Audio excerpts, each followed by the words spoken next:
good. So, um, I was just cleaning again today, and that was when I found those uh poker chips that must have came in a lot. I got rid of them, but I wanted to go splash them all over me.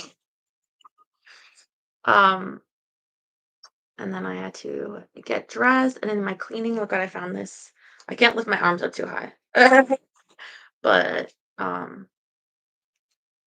you'll see it's like a skirt, and I'm not wearing underwear, so try to be careful. And these are like navy, very soft.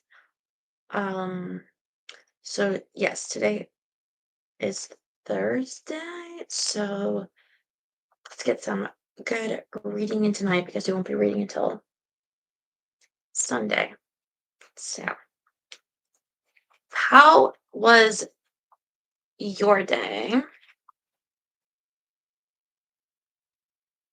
Try to be careful.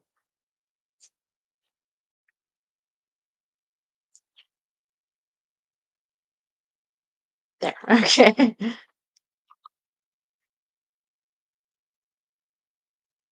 Okay. It's a little bit open in the back too. I think it looks cute. Yeah, right.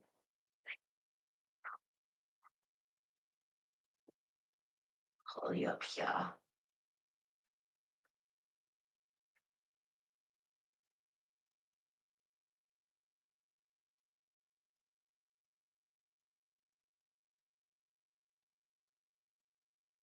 So I think we're picking up on a new part, like part two, chapter I think 6, because he's left Ireland and he's now going to Australia in a Tasmanian prison, I believe. I'm sorry.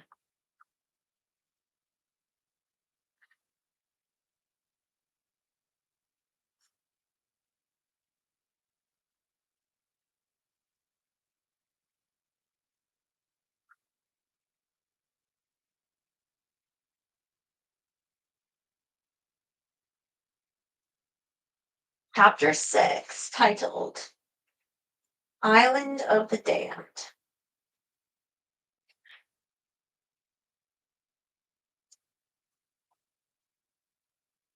Coffee, got my water.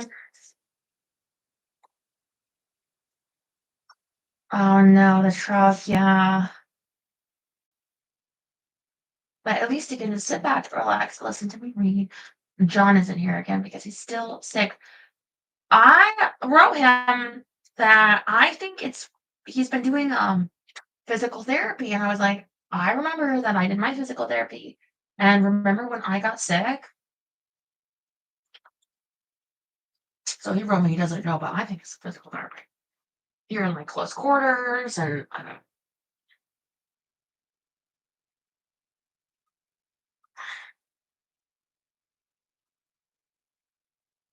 So long as the ocean had no end, life had no starting point.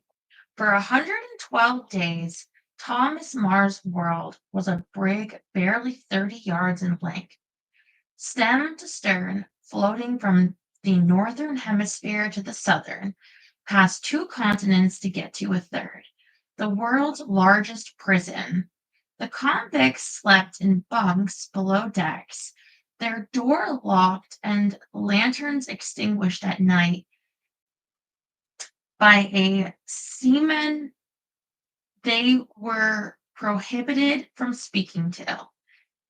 The wooden belly of the Swift, in the last days before the Empire's fleet started its transition from timber and sail to iron and steam, groaned through four, a 14,000-mile course, a distance more than half the circumference of the Earth at the equator. A cabin the size of a closet in the Marr family home held some of the most loquacious, best educated, daring young men in Great Britain on their way to a dumping ground for robbers and pickpockets, forgers and whores. Well, I guess they have women with them, right? um, Brave men, John Mitchell said of his co-conspirators, who fought for an honorable chance of throwing their lives away.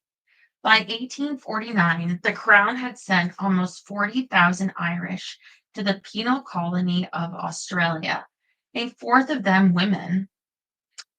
About 1% were political prisoners. The rest were transported for stealing bread or shoes, dodging rents, cutting down a tree, housing a fugitive, or other petty crimes. Given their status and the attention of the press in the United States and Europe on these well known and well connected rebels, the young Ireland leaders on the Swift were not mistreated. They were free of leg irons and had the liberty to stretch and walk on deck several times a day. Oh, wow. At a regular evening meal of had at a regular evening meal of dried peas, salted beef, and hard tack, they were allowed a bottle of porter. They bathed in seawater brought aboard, or when the brig squatted in a calm, were dipped into the ocean for a brisker full body cleaning. Their leader, the aristocrat, the member of parliament, Smith O'Brien, the stoic, became the sad man of the sea. He wept again for the hole in his life without wife and children, for the birthdays he would never attend, weddings he would not see, the home fire that would not warm him.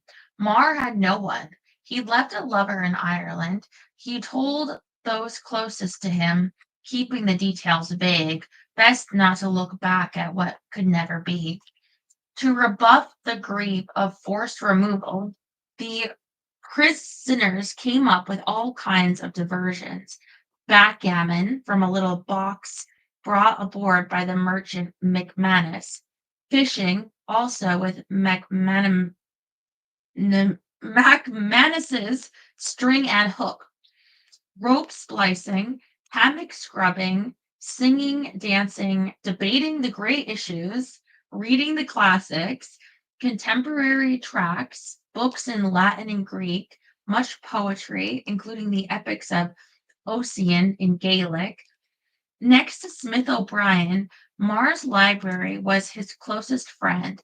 The banished national orator read aloud to the law clerk Patrick O'Donoghue, a poor man among young Ireland's prisoners of means, often sick and ill tempered, his eyes troubled, and not a day passed without writing a verse that spoke of loss, and letters to people who might not open them for almost a year.